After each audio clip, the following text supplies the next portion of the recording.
Good afternoon, Xbox Nation. Welcome to today's very special Xbox One-on-One. I have been allotted an incredible opportunity. Today, I'm going to be sitting down with Simon Vickers, who is the games director, and Anais, who is the community developer on the new Xbox exclusive launching hopefully very soon. Second Extinction, which you see playing in the background. So let me introduce them. Simon, welcome to today's conversation. It is an absolute honor to be here with you. Hi, thank you very much. It's a pleasure to be here. Well, thank you again. I definitely appreciate you taking the time. And Anais, thank you for being here. You're going to be telling us about, all the hard work that you've been doing with setting up how big this community I'm expecting it to be. How are you feeling? I'm feeling great. Thank you for having us. It's going to be fun. Yes. I mean, listen, look, here's the thing. When you get a chance to see these games, and that's the thing that's interesting. This was first shown to the Xbox gaming community during the May 7th event of 2020.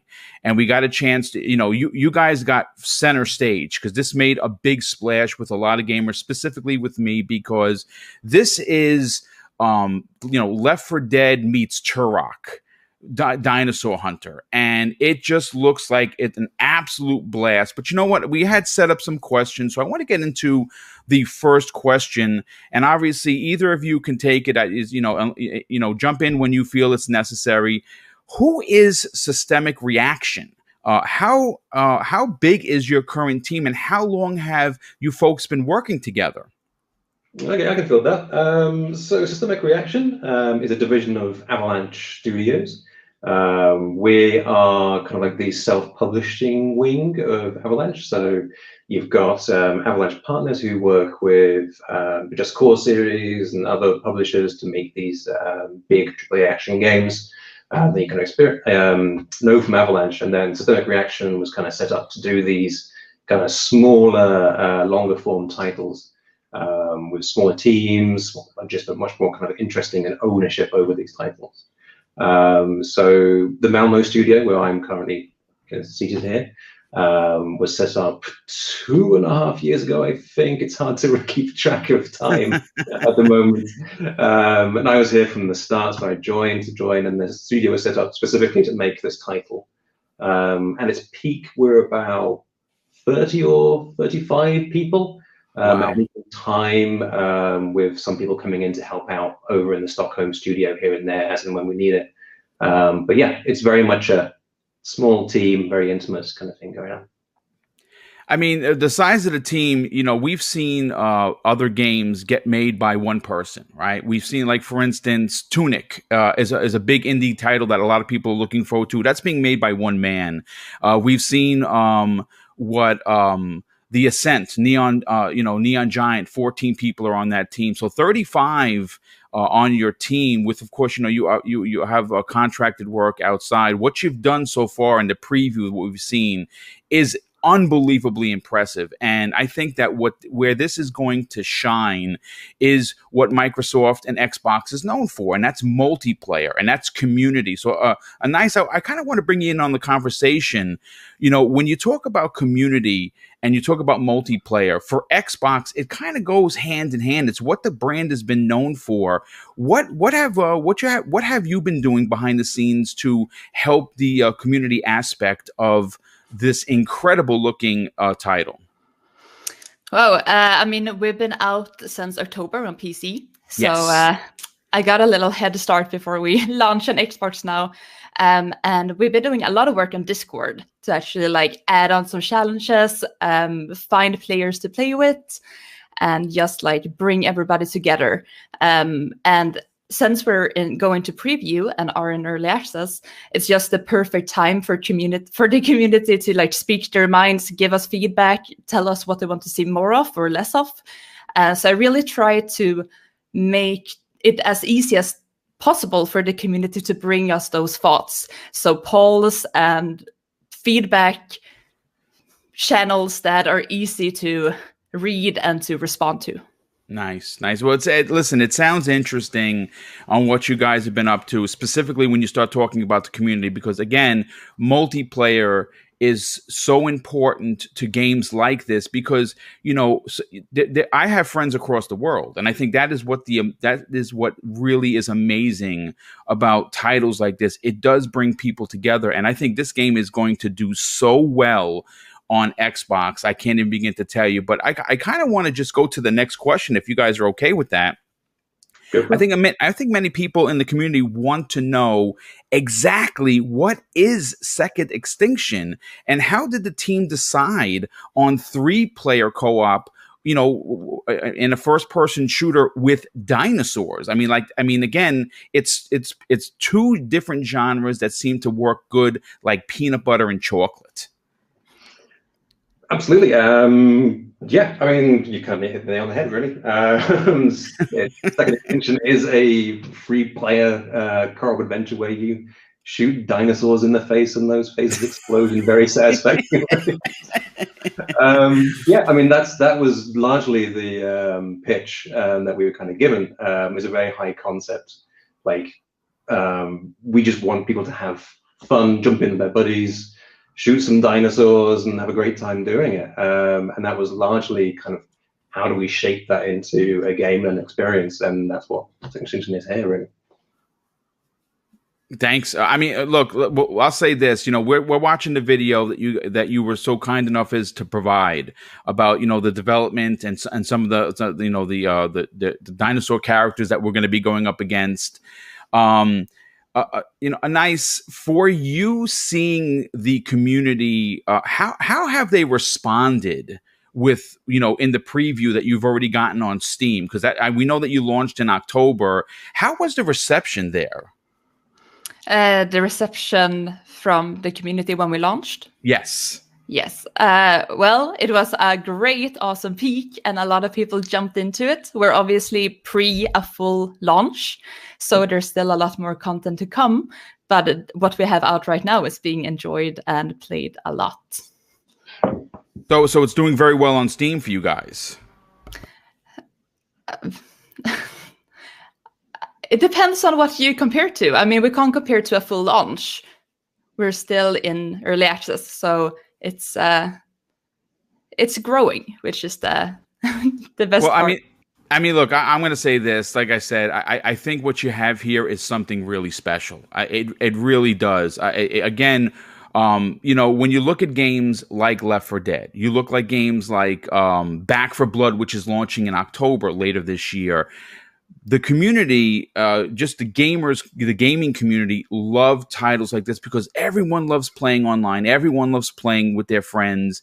And this really does have so much to offer. And we're just at the tip of the iceberg. I obviously can't wait to see when it actually launches on Xbox.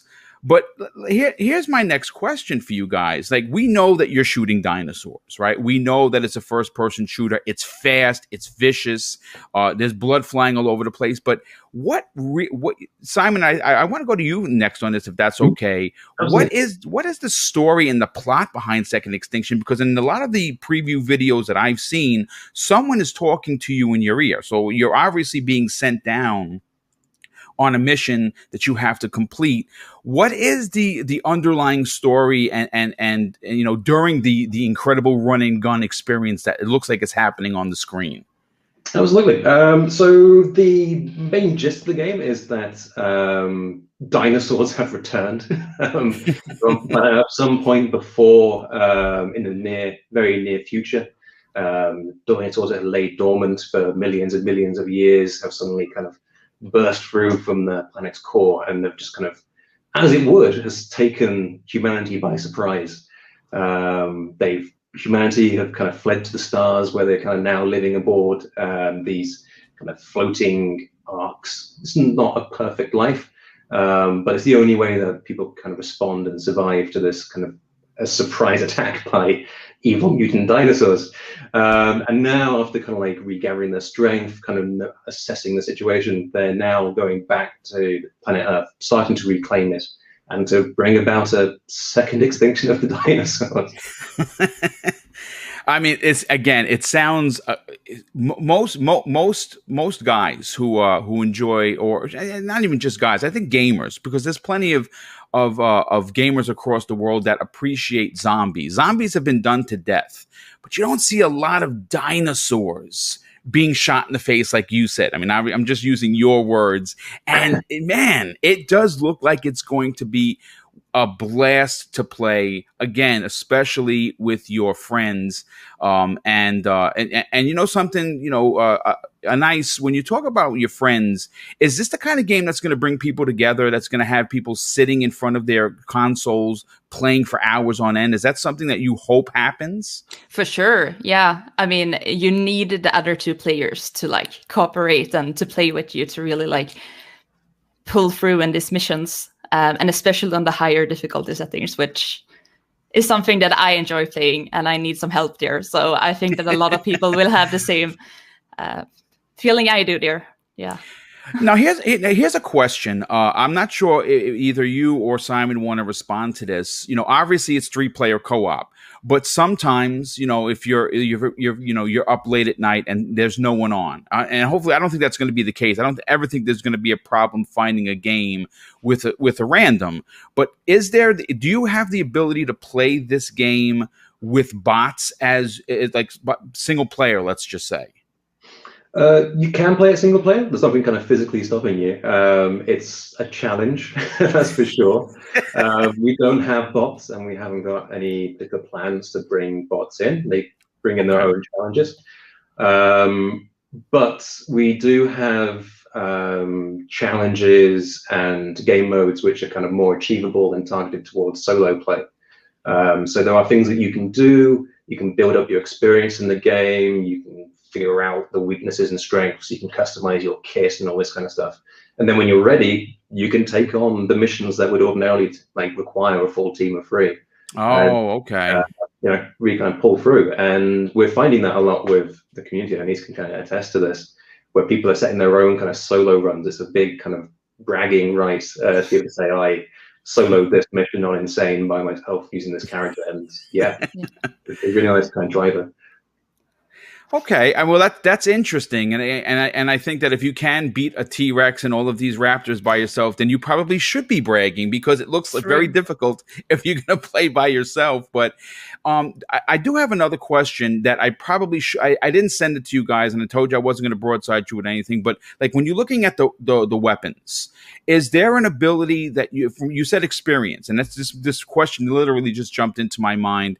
Is there any type of like RPG element to this, where you're going to be leveling up your character, where you get better weapons, or you can set certain loadouts?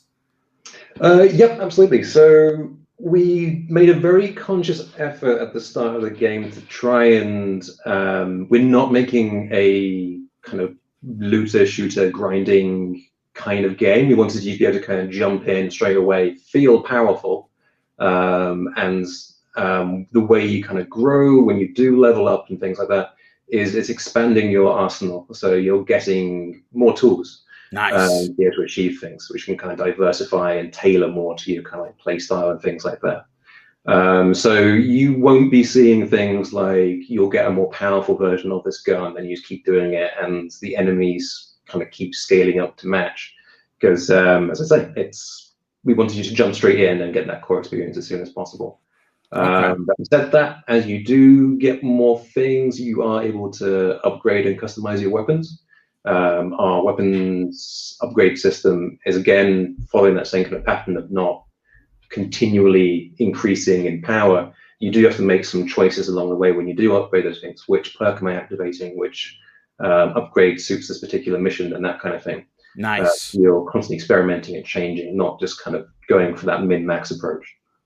Okay, that's interesting. I didn't know that. I'm actually kind of glad I thought about that after you said experience. So that definitely sounds interesting for sure. Let me get over to the next question, if you guys don't mind. When you look at this game, like I immediately, as a diehard gamer, and I've been playing games, I may not look it. I'm going to be 51 in September. So I've been gaming since 1978, since my dad walked in with an Atari 2600. And it really doesn't matter. For me, I'm multi-console. I play on everything. I don't really play on PC. It's just not my bag. I like the console experience. But seeing this game, I immediately thought of Left 4 Dead. And of course, being a big fan of N64, I thought of Turok, Dinosaur Hunter. What were the team's inspirations on making Second Extinction? Were there any particular games that you said, listen, I love this game and I somehow got to get this into this new title? Ooh, it's a good question. I think it is very obvious to bring up Left 4 Dead, but I think it's very much a kind of comparison with things like if you've got Space Marines, then you bring up Alien and Aliens. It was like, it's like it's the originator of this kind of game, the co-op thing. Same with like GTA clones. They're now open world, right? I think we're at that point where co-op kind of horde shooters and things like that have become their own beasts, and they can differentiate themselves. And mostly the biggest inspiration when people joined the team, we built the team from scratch for this game. People wanted to make a game about dinosaurs. That was their biggest kind of thing. It's like, and that comes with a lot of like influences outside of other games. It's like the thing people like about dinosaurs comes from many different places, right? It's just Jurassic Park and things like that is an obvious one, but there's other ways of approaching it.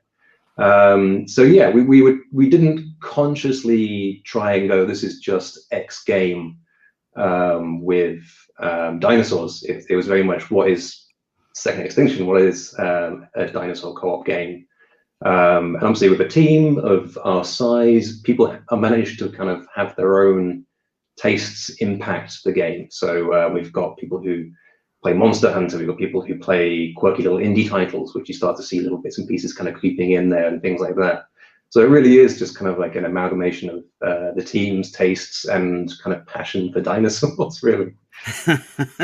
Well, I mean, you know what? Now that we're on to the actual game, which is why you guys are here, and I want to thank you so much again. This is a big deal for me because this is one of the games that when I saw it in May, immediately said, I have to play this. I cannot wait to play this with people from the community, my people on my friends list, which is in the hundreds. This is a game I can see sitting down and playing for hours. Can you talk about, because we've seen the T-Rex, we've seen the Triceratops, we've seen the Raptors. How many different dinosaurs are we gonna meet? And have you held some of the really big ones, like that you haven't shown secret, that you can't talk about, but potentially could at least maybe hint that we're in for some big horrors? I mean, if we haven't told them we're holding them back, then we're going to keep holding them back. But maybe. Okay, that's fair enough. That's fair enough. If I was closest to the webcam, I'd do a wink to camera. But well, that's actually good enough. If it's okay, guys, I'd like to move on to the next question. One of the things that, as an Xbox preferred gamer, like, I support all the consoles, but I really enjoy Xbox for a lot of reasons. The achievements, my friends list, ease of access, the controller. I love using the Elite 2 controller. One of the things that a lot of folks don't talk about is the ID at Xbox program. And what I love about what Chris Charla has done is turning the spotlight on the indie development community.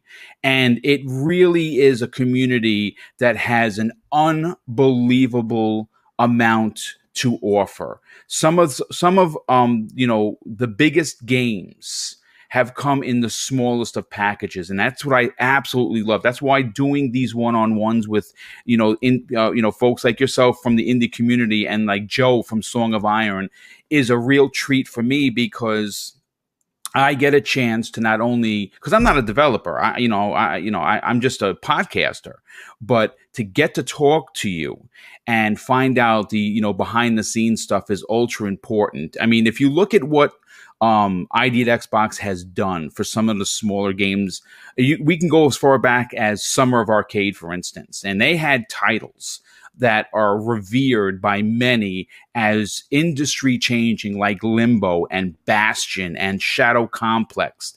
One of my personal favorites from that Summer of Arcade series that lasted about 5 years was Dust, an Elysian Tale, and A Brothers, A Tale of Two Sons.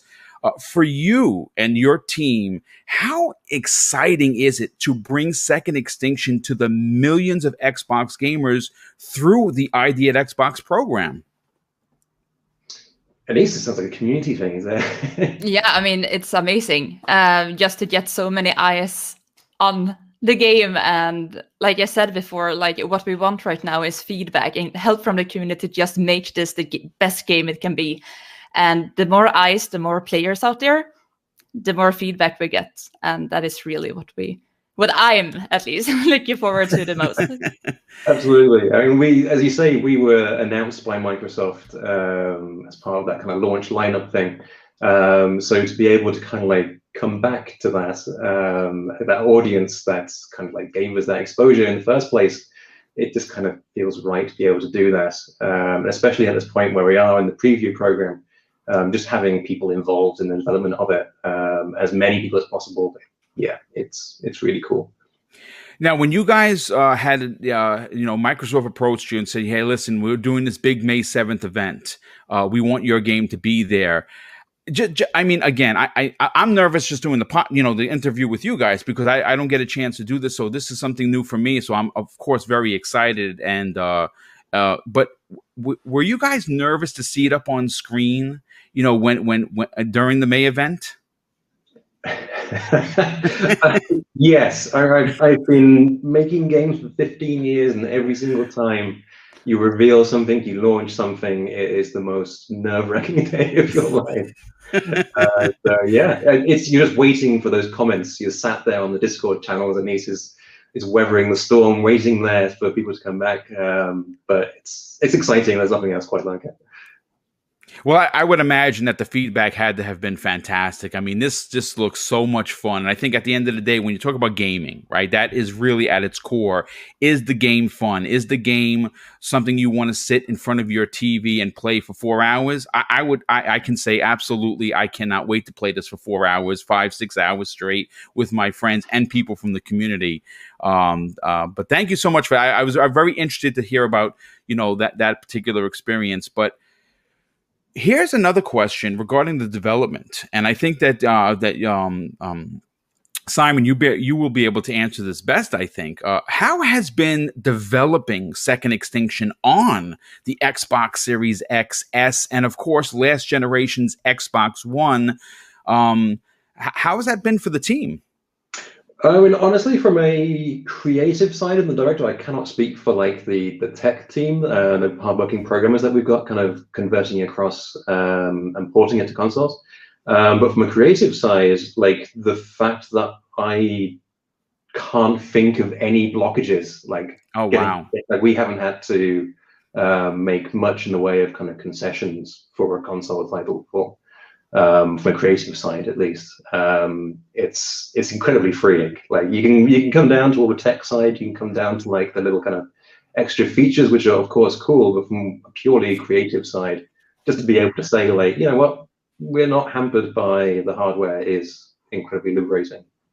Oh, that's fantastic to hear. Now, another part of this question is, what is the game going to run at? Like regarding the FPS, is it going to be 60? Is it going to be 30? Is it going to be 4K 60?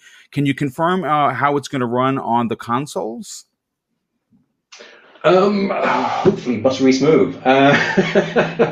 It's actually it's slipped my mind actually the details on what we're kind of supporting it with. It's yeah, I can jump in there. It's 4K 60. Nice. Okay. 4K 60. Okay, so 4K 60, you really can't ask for anything better. I mean, again, this is some of the content you were kind enough to provide for the interview, and it looks so good. It just looks, even the character models, how fast it is. I mean, just the detail on the blood on your weapon. It's just extremely impressive, and I honestly cannot wait to get this in our hands. But you know what? what I'd like to know, if it's possible, before talking about DLC or future plans for Second Extinction, you have to first launch the game. Now, we know that it's coming into preview. Can you possibly share the release date? Is that something that you guys can talk about, or are you still talking about that it's going to come spring 2021? I'm afraid we can't really commit to it. We want to make the most of the preview kind of program. Okay. So we want it to be ready when it's ready. Okay, excellent. We're only going to know that when players kind of tell us to a large degree. We've got a idealized kind of roadmap laying ahead of us, which is like what we're planning to do. But just the joy of having the game out there, being able to kind of see people playing it and reacting to it, means that we have to be flexible. We can shuffle things around. We can scrap things. We can bring new things in and just kind of adjust. And obviously that kind of, means we can't be beholden to the dates too much. Okay, I mean, I would imagine that and my next question is going to be talking about, why that's difficult. But Anais, if you don't mind, I'd love to bring you back into the conversation. Being someone that you're working with the community feedback is ultra important. Yeah. Is that what you're hoping that you're going to get? And how would someone who plays this game in preview get a message to you, say, hey, listen, I ran into this bug, or I saw this and I loved this particular aspect about it? You're going to be looking for community feedback through the preview program. How could someone drop a comment or two? We've been using Discord for the most part up until now. Okay. But we also read everything that goes out on other channels. So if you want to write it to us on Twitter, on Reddit, wherever, I will pick it up and bring it to the team. Yeah. Okay, so that's excellent. That's excellent. I definitely appreciate that. Here's the next question. Since okay, so here's the next question. And I kind of talked about this earlier about the May 2020 event. And obviously you talked about how it launched on PC to very good success in October. How has been the response so far? Can you talk about that, Anais? I know we might have mentioned it before, but have you been getting more good feedback than bad? I mean, our Steam score is great. I think we're at 75, if I remember correctly. So wow. Okay. We're proud of that. And yeah, we keep getting all kinds of feedback, and people are very enthusiastic about the game. We do all this, like I talked before about these extra challenges, like the weekly challenge, and the solo players who just go above and beyond with becoming the best solo player. They're so enthusiastic about the game, and they have these crazy ideas that they love to share that are not really doable, but it's a lot of fun to read. So yeah, I mean, I love my job, and at the position we're in right now with all these eyes on us, it's just a great place to be. Okay, well, I mean, that's perfect. And like I said, I couldn't be happier to hear that. One of the things you love hearing, look, it's the internet. Unfortunately, the internet is not always so kind. I am going to say that I have been extremely blessed. And I think it's, what I put out there, I definitely get in return from this community. So when people get a chance to see this interview, you guys are going to be getting unbelievable, fantastic feedback, because that is usually who does the following for me. But I'm happy to know that so many people are excited. And like I said, I cannot wait for Xbox gamers to get their hands on this. But here is my next question, Simon, and this is for you. How long has Second Extinction actually been in active development, and what is the current mood of the team that now that it's nearly complete, or slated for at least a 2021 release? That's a good question. So, as I say, the studio Malmo was set up to make this game. So some kind of ideation, pitching concept has already been done. They knew they wanted to make a game about dinosaurs. They knew they wanted to make a whole studio about it. So my role on the project, I was there when the studio started up, which was 2.5 years ago or so. So in earnest, that's kind of like the bulk of the development time. But the kind of the seed of the idea has been kind of like floating around Avalanche for some time. But yeah. Okay, and the mood of the team. I mean, obviously, you know, when you have a game close to launch, there's butterflies because everyone is nervous about, like you said earlier, you were nervous wreck in May, and for good reason, because you're showing this to the world for the first time, and you know, first impressions, especially in gaming, are priceless. How's the team feeling that this game is close to being launched? Super jazzed. I mean, as far as I can tell, and I've been kind of told, we knew we had something fun like really early on. Like it didn't take long for us to get like just a basic dinosaur into the game, shooting said dinosaur, and then going, "This is fun," right? We managed to kind of nail that the core kind of gameplay loop kind of pretty early on. And then it was a case of like, right, how can we kind of do this justice? How can we spin out and make a full experience out of this and not kind of squander that? So there's always that kind of tension leading up to launch where it's like, are we doing enough? Have we got them these right? Have we made the right choices? Have we cut the wrong content? And all this kind of stuff. But that kind of anxiety comes from a passion and a belief in it the whole time, which is just great. It's a really good energy to kind of run with. So yeah, that's been really good, especially with coming into early access as well. And as Anais said, the response has been really positive too. And I think there's a lot of time and development where you do spend far too much time just like looking at the game in a really kind of narrow lens. So it's like, you know, you fixate on these little tiny little things that you see as big game-breaking problems, and then the game gets out there and people are embracing it and kind of just saying these things are great. No one mentions that tiny little thing that you were obsessing over for months. So yeah, it's a roller coaster basically. Like you have these times of self-doubt and all this kind of stuff, and then when it's out there, you get this release, and then it always pay off when people just, as I say, embracing the game and running with it. It's great. I mean, again, I'm watching the footage, and this is something you've seen a million times, and I honestly am so jazzed for this. More importantly for you. Now we're coming in towards the end of the interview. I do have one last question that I think is a lot of people take for granted video game development. Last year, the world, not just particular a country or a region, was hit with a pandemic. This is something that I never thought I would ever see in my life. It's probably the most terrifying situation I think that I've ever seen. And I'm a retired New York City police officer who was down at ground zero for over 40 days. And I saw the horror then, but I could never have imagined that in my lifetime, we would see a pandemic grip this world the way it has. And one of the things that we've seen that has become very prominent in 2021 is the word delay. And for good reason.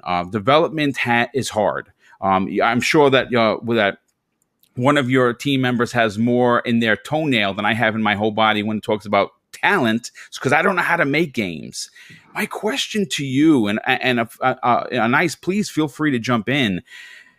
How difficult has it been to continue development with Second Extinction, with the challenges working from home, and how prepared has the team become, to meet these difficulties while working remotely, rather than a traditionally way of game design?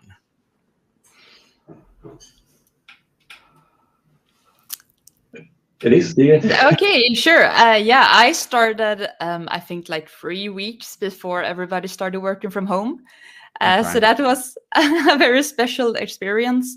And working with community, I'm not just representing the game to this community, but I'm representing the community to the developers. Right. So getting to know the developers is a very essential part in like knowing who to speak to and just being in the loop, I guess.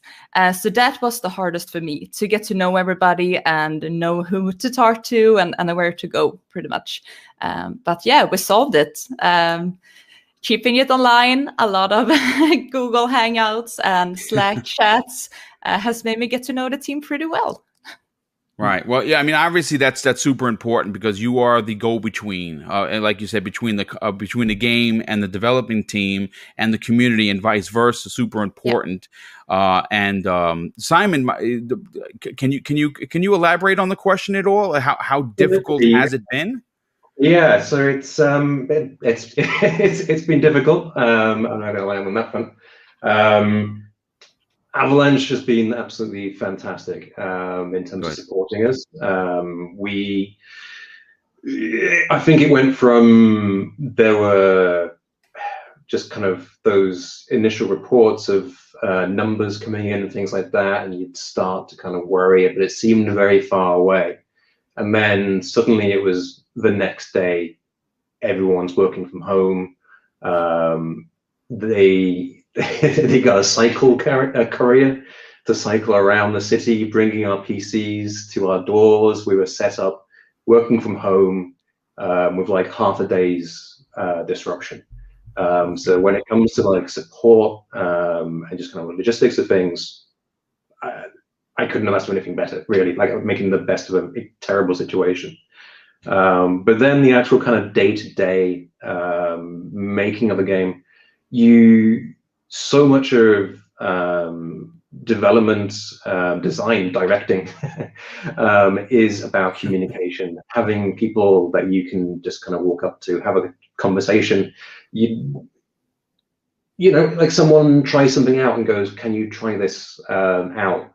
Straight away, that immediacy, you can just walk across, grab their controller, give them little bits of feedback, and then it'll be done, you know, and submitted. Those kind of things just take so much more time now. And it becomes more a case of we're always trying to look after the well-being of our kind of staff as well. Of course. You know, there's a lot of stories out there of game development being quite intensive in hours and things like that. As soon as people aren't visible, you don't know how they're coping with the thing that's kind of going on, things like that. So you do need to take more time to be aware of everyone's kind of well-being, checking in on people as well. So it becomes very much you're not just making the game, you're also kind of looking after your team too, which takes its kind of toll. So it's been difficult, much more difficult, but it happened for us at quite a less painful point, right? So we'd been in development for some time. We'd got to the point where we'd figured out what the game was, and we had as smooth a kind of plan as you guess in game development. We knew what we were making. We just needed to make it, essentially. And part of the mentality of the team is that people have ownership over the things they're doing. They're not waiting for me, basically, as a director, to kind of like tell them exactly what to do all the time. People kind of run with things. It's very much a team effort.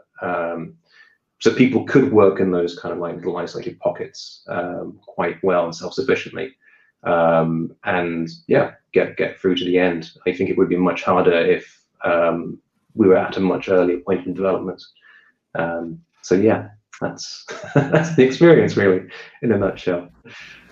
Well, I certainly appreciate you both being here. I certainly appreciate you sharing your thoughts. Again, this has been an incredible interview. I hope that you're going to get a chance to, get tremendous amounts of positive feedback, and I think that it is. I mean, just on what you were able to send me, the game already looks so polished that I think, again, I said this before and I'll say it again, I really believe you have something special here. I think this is a game that we're going to be talking about at the end of the year when you start hearing, what was your biggest surprises of 2021 regarding gaming? What was your favorite game that you played with your friends? I think that this is going to be at the top of the list for so many reasons, and more so than just shooting a dinosaur in the face. I think there is so much here.